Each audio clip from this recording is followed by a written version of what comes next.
함께 나누실 말씀 열왕기하 18장 5절과 19절 두 절입니다. 먼저 우리 열왕기하 18장 5절 같이 읽어보겠습니다. 시작.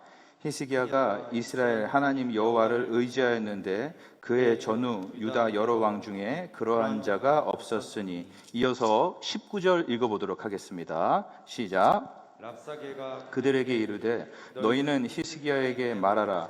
대왕 왓수르 왕의 말씀이 내가 의뢰하는 이 의뢰가 무엇이냐. 아멘.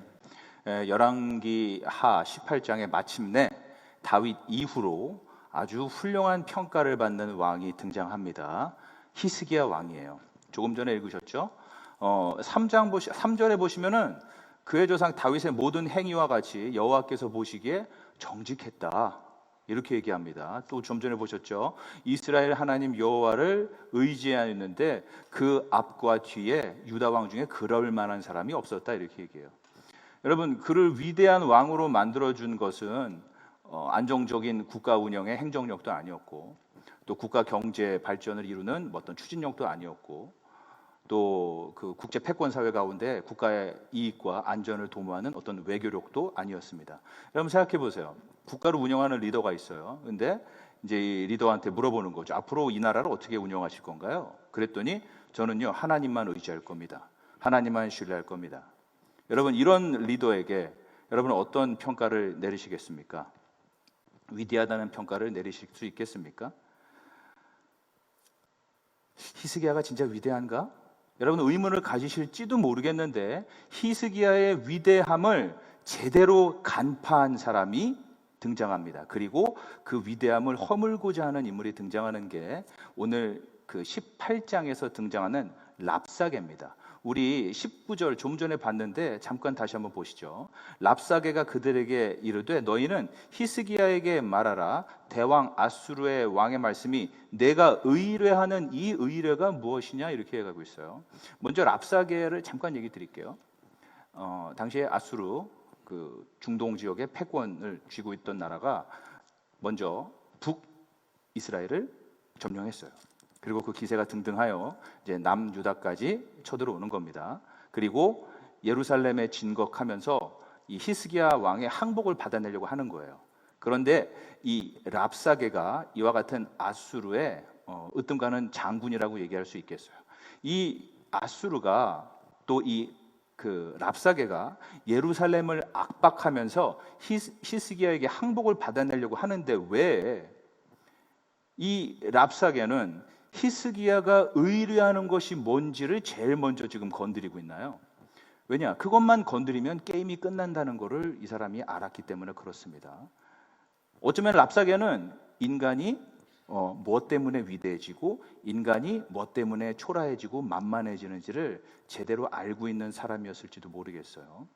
히스기야가 의뢰하는 저 여호와가 있는데 저 여호와를 의심하게만 만들어낸다면 나는 성공이야.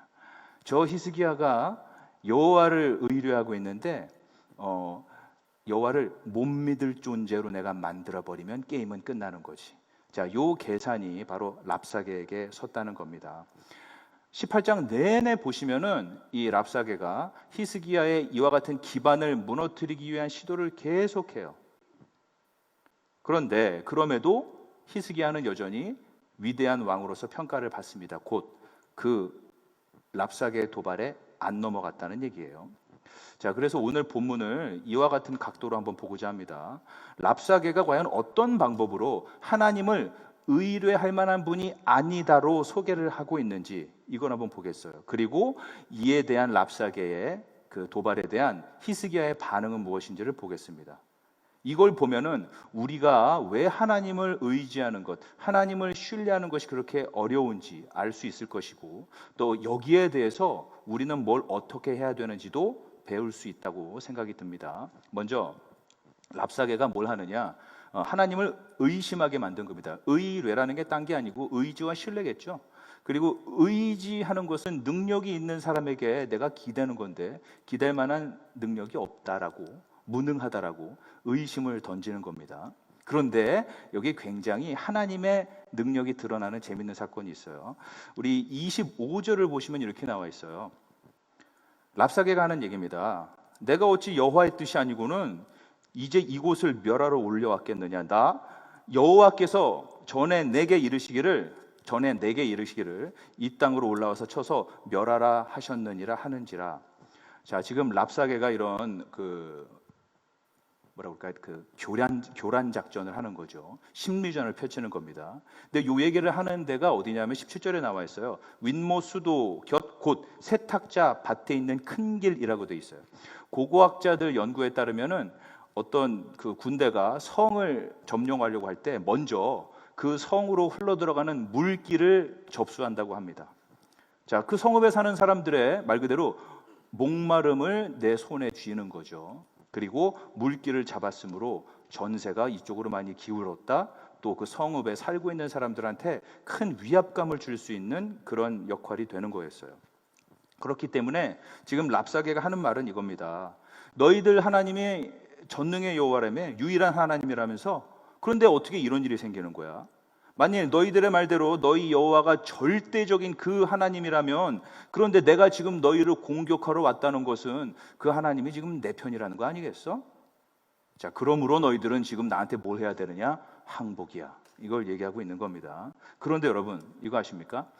아수르가 예루살렘에 이와 같이 쳐들어올 것이다 라는 게 이미 예언되어 있어요. 이 평행본문이 이사야를 한번 보도록 할까요? 이사야 37장 26절인데요. 내가 어찌하여 듣지 못하느냐? 이 일들은 내가 태초부터 행한 바요 상고부터 정한 바로서 이제 내가 이루어 내 견고한 성읍들을 헐어 돌무더기가 되게 하였노라. 이렇게 되어 있습니다. 자, 랍사게는 지금 하나님, 이스라엘 하나님 능력이 없어라고 비웃고 있지만 오히려 그와 같은 하나님을 비웃음으로써 하나님의 예언 능력을 자신이 증거하고 있는 거죠. 랍사게는 하나님을 비웃고 있어요. 그렇지만 오히려 그 비웃는 랍사게는 하나님의 위대함을 드러내고 있어요. 하나님이 이미 다 이 모든 것들이 일어날 것이라고 예언한 바 됐단 말이죠. 왜 랍사게가 여러분 여호와를 이렇게 만만하게 보고 이런 얘기를 하는 걸까요? 히스기야 왕 당시에 그 각 나라들끼리 전쟁이 있을 때 한 나라가 승리하게 될 때는 그 나라가 섬기는 신이 강력하기 때문에 승리를 얻어낼 수 있었다. 이렇게 얘기합니다. 그러므로 랍사게가 하는 얘기가 이거예요. 이건 말도 안 되는 거지. 너희들 엄청 지금 불리한 거야. 이렇게 약해 빠진 너희들을 보면서 도대체 여호와를 의지할 수 있다? 너희들의 신이 지금 의뢰의 대상이다? 이거 얘기할 수 있는 거냐? 너희들의 말하는 전능의 신이 아무리 탁월한다고 해도 지금 이렇게 우리가 물길을 막고 있고 전세가 기울어 있는 상황에서 아마 그 신도 뭐 뾰족하게 할 수 있는 게 없을걸. 지금 이렇게 얘기하는 거란 얘기죠. 여러분, 우리 세상 가운데 여러 가지 비극이 생겨요. 그리고 우리 인생에도 굉장히 어려운 고난이나 비극들이 생깁니다. 또 얼마나 악한 일들이 많이 있어요. 그럴 때 듣는 얘기가 이거죠. 하나님 어디 있어? 하나님이 있다면 왜 이런 일이 생기는 거야? 그래, 하나님이 있을지도 모르겠지. 하지만 전능의 하나님은 아닌 것 같아. 왜 이런 일이 벌어지는 거야? 왜 코로나 하나 못 막는 거야? 왜 사람들 이렇게 힘들게 괴롭게 사는 것을 그냥 냅두는 거지? 그래, 하나님이 전능할 수는 있지만 사랑의 하나님은 아닌 것 같아. 자, 다 랍사게가 하는 얘기와 비슷한 거죠. 그렇지만 오늘 좀 전에 보신 것처럼 하나님은 정확하게 자신이 하신 말씀을 이루어내고 있는 하나님입니다. 하나님은 정확하게 내가 해야 할 바가 뭔지를 알고 그거를 이루어 나가시는 하나님이에요. 여러분, 이런 하나님을 우리가 의지할 만하도록 확신을 주는 사건이 바로 복음이라는 겁니다. 예수 그리스도께서 십자가에 달리셨습니다. 그때 다 아시는 것처럼 그분의 제자들은 다 도망을 갑니다. 그분이 얼마나 대단한 기적을 보여줬어요. 그분이 얼마나 대단한 권위의 가르침을 가르쳐줬습니까? 그분이 야, 나는 왕이야, 나는 메시아야, 나는 하나님의 아들이야, 이거를 엄청나게 주장하고 다니셨는데 예수가 십자가에서 달렸단 말이죠. 야, 저렇게 형편없이 십자가에 달린 예수가 도대체 뭘 할 수 있단 말이야? 여러분, 랍사게의 소리가 들렸다는 거죠. 그랬더니 제자들의 마음이 거기서 뒤숭숭해지기 시작했어요. 그러면서 예수를 신뢰하지 않는 거죠. 저런 일은 생기면 안 되는 거 아니야? 하나님이 만약에 저 예수를 통해서 이 세상의 구원을 이뤄내고자 한다면 어떻게 십자가에서 저렇게 별 볼 일 없이 죽어가는 일이 가능한 거지? 그렇지만 여러분, 바로 그게 구원을 위해서 그리스도가 해야 할 정확한 일이었다는 거죠. 제자들은 자신의 눈으로 하나님이 자신들에게 할 수 있는 최고의 것, 구원을 이루어주고 있는 것을 두 눈으로 똑똑히 봤어요. 그렇지만 저런 일은 있을 수 없는 거 아니야? 라고 얘기를 했다는 거죠. 예수 그리스도는 제자들을 죄와 사망에서부터 구원하기 위한 해야 할 정확한 일을 하고 있었어요. 그러나 제자들은 그거를 몰랐습니다. 혹시 이 세상의 문제들을 볼 때, 여러분의 인생에 있는 문제들을 볼 때 여러분 어떻게 하십니까? 하나님 도대체 왜 이래요? 아니면 하나님 요새 안 찾죠? 테스 형 왜 이래죠? 도대체 이게 무슨 능력의 하나님이에요? 이렇게 말하고 있습니까? 여러분, 그럼 이렇게 한번 얘기를 해볼게요. 요새 그 그림, 그 시장에서 어떤 그림이 제일 비싼 건지 모르겠는데 아마 많은 분들이 아는 그림 중에 그 모나리자의 미소, 레오나르도 다빈치 그림 아실 거예요. 가치가 얼마나 되는지는 모르겠어요. 근데 그 그림을 딱 보면은 이 레오나르도 다빈치가 대단한 천재구나. 엄청남의 솜씨가 좋구나. 이 사람이 어떤 사람인지 그 작품을 통해서 바로 나온단 말이죠. 그런데 가끔가다 우리 그 장난치는 애들이 이 사인펜 가지고 이 모나리자에다가 이렇게 코스염을 그리는 거죠. 이렇게 그린단 말이에요. 여러분, 만약에 진짜 레오나르도 다빈치의 그 모나리자의 그림에 여기다 이렇게 코스염을 그렸다고 생각해 보세요. 이제 가치가 없는 거죠. 다시 복원이 안 돼요. 천하의 레오나르도 다빈치도 이제 어찌할 바가 없습니다. 모나리자의 미소는 이제 별 볼 일이 없는 거예요. 다시 완벽한 작품으로 돌아갈 수가 없어요. 다 망쳤단 말이죠. 그런데 여러분, 이런 일들은요, 우리가 하나님에게 저지른 일에 비하면은 아무것도 아닌 것입니다.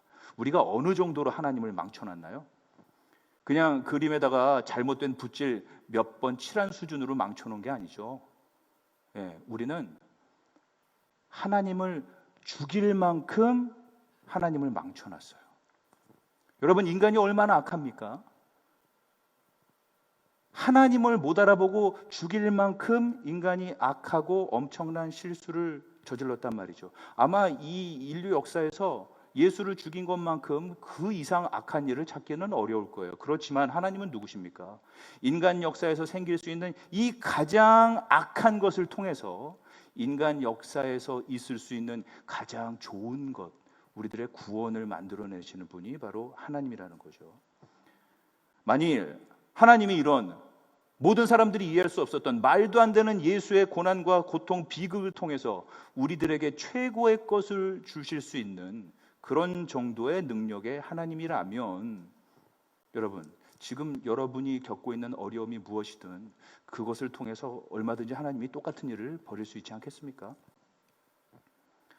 우리가 캔버스에 아무리 낙서로 엉망진창을 만들어 놓더라도 그것을 최고의 작품으로 만들 수 있는 그 능력의 하나님을 의지하지 않는다면 여러분, 과연 누구를 의지할 수 있단 말입니까? 지금 아수르 이 나라 앞에서, 랍사게 앞에서 세상이 굉장히 어렵게 돌아가고 있었습니다. 도대체 하나님이 함께 있다고 얘기하기 어려운 상황이에요. 하나님이 도대체 일하고 있는 것처럼 보이지가 않는 상황입니다. 하지만 하나님의 영광이 그런 우리가 알아볼 수 없고 이해될 수 없는 상황 가운데서 흘러나온다는 말입니다. 하나님이 이런 말도 안 되는 위기를 통해서도, 만일 하나님이 이해가 되지 않는 예수의 고난을 통해서도 자신의 능력을 발휘하고 있다면 얼마든지 여러분에게도 똑같은 일을 해낼 수 있다는 거죠. 우리들은 상황이 나쁘게 돌아가면요, 하나님을 잘 신뢰하지 않아요. 의지하지 않습니다. 이게 무슨 능력의 하나님이야, 이렇게 불평을 하게 되죠. 하지만 하나님이 일하는 것이 내 눈에 안 보인다고 해서 하나님이 일하고 있지 않은 것이 아니란 겁니다. 바로 예수 그리스도의 복음은 그와 같은 하나님을 증명하는 거예요. 예수의 복음은 나에게 어떤 일이 벌어질지라도, 세상에 어떤 일이 벌어질지라도 하나님의 능력을 의심 없이 의지할 수 있는 분명한 증거가 되는 거죠. 자, 그 다음 랍사게가 이제 또 하나 뭘 건드리나 볼까요? 하나님을 못 믿어올 사람으로 만들어요. 불신하게 만듭니다. 그분을 굉장히 뭐라 그럴까, 드라이한 분, 메마른 분, 그 관심 없고 뭐 이런 쌀쌀맞은 분, 이렇게 이제 얘기를 한단 말이에요. 이 29절부터 한번 보시면 되겠습니다. 예. 너희는 히스기야에게 속지 마라. 31절에 또 나오죠. 히스기야 말 듣지 마라. 그러면서 이어지는 얘기가 있어요. 쭉 본문을 보시면요, 거기 바로 내가 너희에게 곡식과 포도주를 준다. 바로 내가 너희들이 살만한 곳으로 인도해 줄 것이다. 내가 바로 젖과 꿀이 흐르는 땅으로 너희들을 데리고 들어갈 수 있다. 히스기야 믿지 마. 그리고 히스기야가 믿는 여호와도 믿지 마. 자, 이런 얘기를 하고 있습니다. 하나님이 이스라엘을 이집트에서부터 이집트에서 이제 종살이하던 이스라엘을 해방하시죠. 그러면서 하는 약속이 있어요. 내가 젖과 꿀이 흐르는 땅으로 너희들을 데려가겠다. 그런데 랍사게가 하는 얘기가 뭐냐? 젖과 꿀이 흐르는 땅을 우리들이 줄게. 너희들은 여호와한테 속은 거야. 이 얘기하는 거죠. 이 비슷한 얘기 아마 들어보신 적 있을 거예요. 민수기의 얘기가 나오죠. 가나안 땅으로 넘어가기 전에 이스라엘에서 몇몇 스파이들을 저쪽 가나안 땅에 이제 보내서 정탐을 시키는데, 보고 왔더니 와, 젖과 꿀이 흐르는 땅은 맞습니다. 그런데 맞는데 거기 있는 사람들이 기골이 장대한데 그에 비하면 우리는 메뚜기예요. 우리가 거기서 살아남을 가능성이 없는 것 같아요. 자, 이렇게 보고를 한단 말이죠. 그러면서 모세와 아론에게 투정을 부리고 또 여호와 하나님을 원망합니다. 와, 그 도시 사람들은 너무 커요. 우리들의 부인들, 우리 자녀들 전부 다 그 사람들의 포로가 될 거예요. 하나님은 그냥 우리들에게 별 관심이 없는 게 틀림없어. 이러려고 모세, 당신이 우리 이집트에서 끌고 나온 거야? 하나님은 이러려고 우리를 그냥 광야에서 살게 한 거야? 우리를 속인 거 아니야? 자, 이런 얘기가 있었다는 거죠. 랍사게는 앞에서 하나님을 무능한 분으로 소개하는데 이번에는 못 믿어온 분으로 소개를 합니다. 이게 굉장히 고전적인 거짓말이죠. 아담과 이브가 에덴 동산에서 들었던 거짓말이 바로 이거였어요. 야, 하나님 너희들 즐겁게 사는 거 관심 없어. 여기 있는 동산의 나무 하나도 못 먹게 할걸? 너 행복하려면은 하나님 말 듣는 것보다도 네가 좀 알아서 사는 게 더 중요해. 이 거짓말이 항상 있었던 거죠. 아담과 이브가 이 거짓말을 믿었어요. 근데 우리도 믿어요. 여러분, 우리가 누군가한테 이제 복음을 얘기할 때가 있어요. 아니면 뭐 기독교가 이겁니다 얘기할 때가 있어요. 그러면 그쪽에서 이제 질문을 저한테 하는 겁니다. 얘기를 해요. 뭐라고 얘기하냐면은 성경을 따라서 살아야 된다고요? 내가 뭘 할지 이제 결정할 수 없다고요? 내가 하나님한테 무릎 꿇어야 된다고요? 그래, 언젠가는 그렇게 할게요. 왜냐하면 그렇게 해야 천국을 간다고 하니까. 그런데 그거는 언젠가고요. 일단은 내가 하고 싶은 것, 내가 원하는 거 일단 시컨 다 해볼게요. 그 다음에 뭐 무릎을 꿇지 말지, 그거는 일단 내가 그때 한번 생각해 볼게요. 자, 요 얘기가 나옵니다. 무슨 얘기냐? 내가 하나님 따라 살잖아요. 엄청 지루할 것 같아요. 하나님 따라 살잖아요. 인생이 되게 별 볼 일 없을 것 같아요. 내가 하나님 따라 살잖아요. 되게 힘들기만 할 것 같아요. 여러분, 바로 이게 뱀의 거짓말이었던 거죠. 우리는 모두 근데 안타깝게도 이런 속임수에 다 넘어가요. 그래서 우리들이 뭘 하느냐? 하나님 외에 다른 곳으로 관심을 돌립니다. 오늘 본문에서 여호와 대신 뭐였습니까? 아수르 왕을 바라봐라. 자, 다른 곳으로 관심을 돌리는 거죠. 뭐 우리 시대 요새 아수르는 없으니까 여러분 요새는 뭘 봅니까? 돈 보죠. 또 이제 외모를 보는 겁니다. 아이고, 그 다음에 우리의 뭐 학벌, 아니면 우리의 연줄, 뭐 이런 거를 본단 말이죠. 젖과 꿀이 흐르는 그 땅에 나를 데려가 줄 수 있는 거는 바로 돈이야. 자, 이거죠. 왜 돈이 없으면 겁을 먹습니까, 여러분? 왜 살찌면 그렇게 큰일 났네 하고 왜 그냥 이것까지 얘기해. 왜 여러분 그 사랑하는 그 그럴듯한 남자 떠나면 왜 이렇게 힘들어해요? 왜냐? 너무 큰 무게감을 그쪽에다 준 거죠. 왜냐? 그런 것들이 하나님보다 더 커 보이기 때문에 그렇게 된 것 아닙니까? 하나님이 우리들을 얼마나 영광스럽게 구원하셨는가, 여러분, 이거를 생각해 볼 필요가 있다는 거예요. 만일 하나님이 나를 돌봐주지 않을 거야 라고 생각하는 분이 있다면, 그래서 겁을 집어먹는 분이 있다면, 여러분, 구원이 엄청난 기적이라는 것을 잊어버렸다는 얘기예요. 우리 로마서를 한번 보죠. 사도 바울이 어떻게 합니까? 자기 아들을 아끼지 아니하시고 우리 모든 사람을 위하여 내주시니가 어찌 그 아들과 함께 모든 것을 우리에게 주시지 아니하겠느냐, 이렇게 얘기합니다. 그러니까 쉽게 자녀에게 교복을 사줬는데 학교는 보내지 않겠느냐? 자녀한테 밥상은 차려줬는데 숟갈젓갈은 감추겠느냐? 이런 얘기가 되겠죠. 하나님이 이집트에서 종살이하던 이스라엘을 구출했는데 그냥 광야에서 방치하도록 하겠느냐? 하나님이 자신의 아들을 아끼지 않을 정도로 죄인들을 사랑하고 걱정하고 그래서 구원했다면 그냥 이걸로 멈출 수 있겠느냐? 여러분, 구원은 하나님이 개입해서 벌어진 일이에요. 다시 말해서 기적이라는 의미입니다. 이봐, 내가 말이야 이집트에서 너희들을 끄집어낼 때 내가 엄청난 기적 또 능력 이 모든 걸 발휘해서 너희들을 끄집어냈어. 근데 너희들을 가나안 땅으로 데려가는 건 말이야 글쎄 조금 어려울 것 같기도 한데 이게 말이 안 된다는 거예요. 여기 내가 크리스찬인가 아닌가 이걸 알아볼 수 있는 좋은 리트머스 시험지가 하나 있습니다. 여러분, 자신의 열심, 내 노력, 내 어떤 열정, 정성 이런 것들을 앞세우는 사람은 절대로 구원을 기적으로 생각하지 못할 거예요. 만일 어떤 사람한테 이제 질문을 합니다. 저기 크리스찬이신가요? 그랬을 때 어떻게 대답을 하는가? 물론이죠. 아우, 저 성경도 잘 읽습니다. 그리고 제가 요새 교회도 꾸준하게 나가고요. 또 하나님을 위해서 열심히 살고자 또 열심히 노력하고 있어요. 그리고 또 제가 이제 웬만하면 이제 나쁜 것들 안 하고요. 저 정결하게 깨끗하게 살고 있습니다. 물론이죠. 제가 크리스찬입니다. 여러분, 이렇게 얘기할 때 여기 어떤 놀라움의 흔적이 조금이라도 있습니까? 와, 대박이에요. 나 같은 사람이 어떻게 크리스천이 될 수가 있는 거죠? 그런데요, 그런 일이 벌어졌어요. 여러분, 이런 놀라움이 있냐는 거죠. 하나님이 날 보살펴 주시고 좋아하는 이유는 내가 좋은 사람이기 때문에 그럴 거야. 만약 이렇게 얘기하는 분이 있다면 구원이 기적이라는 것이 무슨 의미인지를 모르는 분입니다. 나 같은 죄인에게 하나님이 먼저 찾아와서 순전한 은혜로 구원을 베풀어 주셨습니다.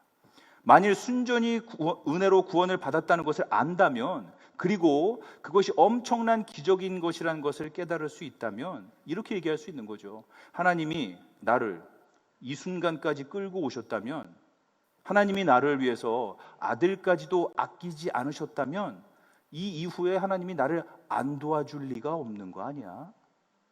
그분이 나를 이집트에서 건져주셨다면 틀림없이 가나안, 저 젖과 꿀이 흐르는 땅에도 데려가 줄 거야. 틀림없어. 그러므로 나는 그분에게 순종할 거야. 여러분, 이 얘기가 나올 수 있어야 된다는 얘기죠. 사실 여러분, 우리 주변에 얼마나 랍세계 같은 소리들이 많이 들리고 있습니까? 스릴 있고 짜릿한 인생을 살려면 하나님 말고 다른 것이 필요한 거야. 돈만 많아봐. 여자들 엄청 많아. 너 아라비아 왕자 되는 거야. 얼굴만 이뻐봐. 남자들이 너 줄 서는 거야. 너 학교만 잘 나와봐. 여기저기서 너 모셔가려고 하면 난리 날 거야. 그런데 하나님은 그렇게 얘기하지 않으신다는 거죠. 진짜 스릴 있는 인생, 진짜 짜릿한 인생은 나와 함께 있을 때 가능하다. 예수를 믿어라. 그러면 너에게 성령이 임할 것이다. 그리고 너는 나의 손과 발이 된다. 내가 너의 입을 통해서 진리를 말할 것이다. 내가 너를 통해서 이 세상의 질병들을 꺾어나갈 것이다. 내가 너를 통해서 이 세상의 정의를 이뤄낼 것이다. 내가 너를 통해서 죄인들을 구원할 것이다. 바로 네 인생 자체가 기적이 될 것이다. 여러분, 하나님이 아들을 아끼지 않았다라는 것은 그 외에 어떤 일이라도 할 수 있다는 그런 말입니다. 그렇다면 이제 질문이 있는 거죠. 그래요, 알겠어요. 하나님, 우리가 충분히 의지할 만큼의 솜씨가 있는 하나님, 능력의 하나님인 것 알겠어요. 또 내가 의지할 수 신뢰를 가질 수 있을 만큼 성실한 분, 그래, 자기가 책임지고 시작한 일을 마무리하는 약속을 지키는 하나님이라는 걸 알겠어요. 그런데 나랑은 어떻게 그게 상관이 되죠? 거기에 대해서 나는 뭘 해야 되는 거죠? 자, 이 질문이 나오는 겁니다. 오늘 히스기야가 과연 어떻게 행동하고 반응하는지를 좀 볼 필요가 있는데 6절에 보시면 그렇게 나와 있어요. 그가 여호와께 연합하여, 이렇게 되어 있습니다. 여호와와 연합한다. 요 연합이라는 개념을 사도 바울이 갈라디아서 4장 9절에서 이렇게 얘기해요. 제가 읽어드릴게요. 이제는 너희가 하나님을 알 뿐만 아니라 더욱이 하나님이 너희를 아신 바 되었거늘, 이렇게 되어 있죠. 내가 하나님을 알지만 하나님이 또 나를 아는 것. 기본적으로 이 두 가지가 필요하다는 겁니다. 여러분, 복음은 하나님 앞에서 뭐 난리법석 치는 것이 별게 아니다로 얘기를 하는 겁니다. 세력과시 하나님 앞에서 별거 아니다, 이게 별로 안 중요하다 이거예요. 왜냐? 하나님이 앞서서 내가 뭘 하기 전에 이미 나를 아신 바 됐기 때문이다, 이런 얘기입니다. 다시 말해서 내가 하나님 앞에 어떻게 뭘 해서 저 하나님으로부터 좋은 평가를 받느냐가 중요한 게 아니라 내가 예수 그리스도 안에서 하나님한테 어떤 평가를 받을까가 더 중요하다는 거죠. 그렇기 때문에 여러분, 어떤 나에 대한 비판이, 사람들이 수군덕거리는 소리가 나한테 들려와도 그게 별로 문제가 되지 않도록 하는 게 바로 복음이란 얘기예요. 하나님 안에서, 예수와의 연합 안에서 하나님이 나를 발견하시니까. 하나님 나한테 관심을 보여주세요. 하나님 나한테 하나님의 인정이 필요합니다. 내 편에서 나를 위해서 싸워주세요를 마치 다른 이방신들 앞에서 구하는 것처럼 그렇게 똑같이 구할 필요가 없다는 거죠. 왜냐? 하나님이 나를 먼저 알아주셨기 때문에. 여러분, 만일 여러분 사랑하는 아니면 믿었던 사람들, 정말 핏줄보다 더 끈끈하다고 생각했던 누군가로부터 배신을 당했을 수도 있어요.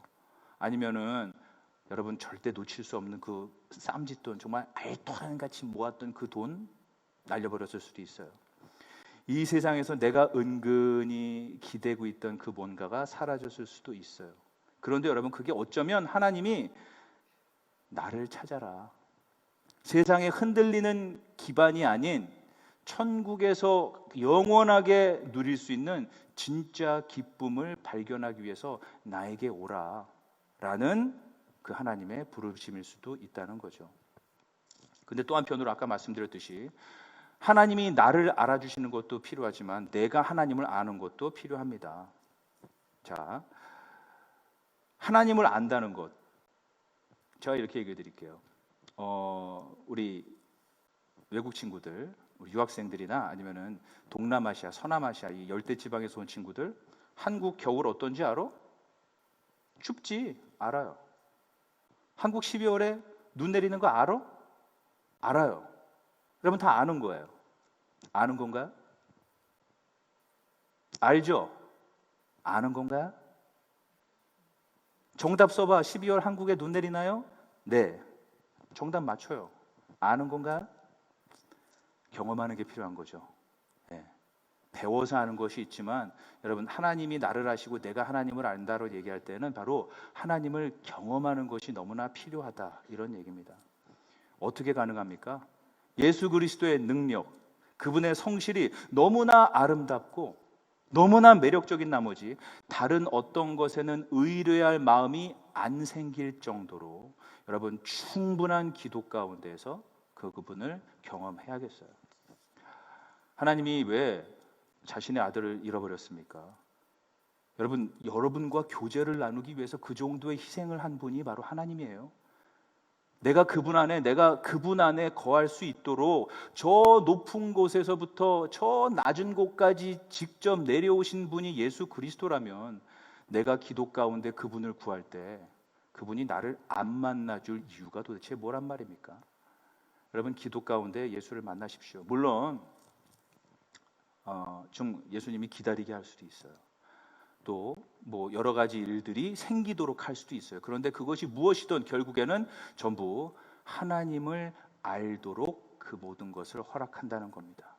여러분이 진정으로 순수한 은혜로 구원받는 사람인 것을 안다면, 진정으로 하나님을 마음으로 경험하는 것이 있다면, 그러면 그것만이 유일하게 여러분 흔들리지 않는, 여러분의 의뢰할 만한 것을 얻는 순간이 되겠어요.